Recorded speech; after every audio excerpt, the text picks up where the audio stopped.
Gautham sir எனக்கு ரொம்ப பிடிக்கும். அவரோட கூட நின்று ஒரு ஃபோட்டோ எடுக்க கூட வாய்ப்பு கிடச்சி மதுரையில். ஆனால் சாருக்கு மதுரையை பற்றி தெரியாது. சார் சொல்கிறாரு, இப்போல்லாம் யார் கம்யூனிட்டிலாம் பார்க்குறா அப்படின்னு சொல்லி இன்ஸ்டாகிராமில் ஒரு போஸ்ட்டு பார்த்தேன்.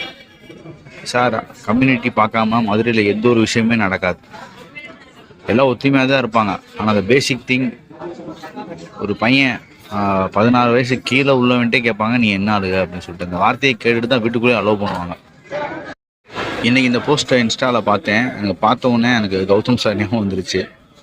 கௌதம் சார் அழகாக சூப்பராக என்ன சொல்கிறதுனா, ஒரு லவ் ஸ்டோரிலாம் வேறு லெவலில் எடுப்போம். அப்படி அவர் எடுக்கிற ஒவ்வொரு லவ் ஸ்டோரியும் நம்ம வாழ்க்கையில் நடந்துடாதா அப்படின்னு திங்க்லாம் பண்ண வைக்கும். ஆனால் பேசிக் திங்க், இந்த லவ் அப்படின்ற கான்செப்டே இந்த கம்யூனிட்டி அப்படின்ற விஷயத்தினால பிரேக் ஆகிடும்.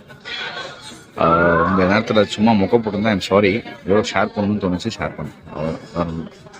நீங்கள் வேணால் உங்கள் ஸ்டைலில் ஒரு உண்மை கதையை தழுவி ஒரு லவ் ஸ்டோரி எடுங்களேன் உங்கள் ஸ்டைலில். மக்கள் பார்க்கட்டும், அப்போ புரியட்டும் அவங்களுக்கு கம்யூனிட்டி விடணும்னு சொல்லிட்டு.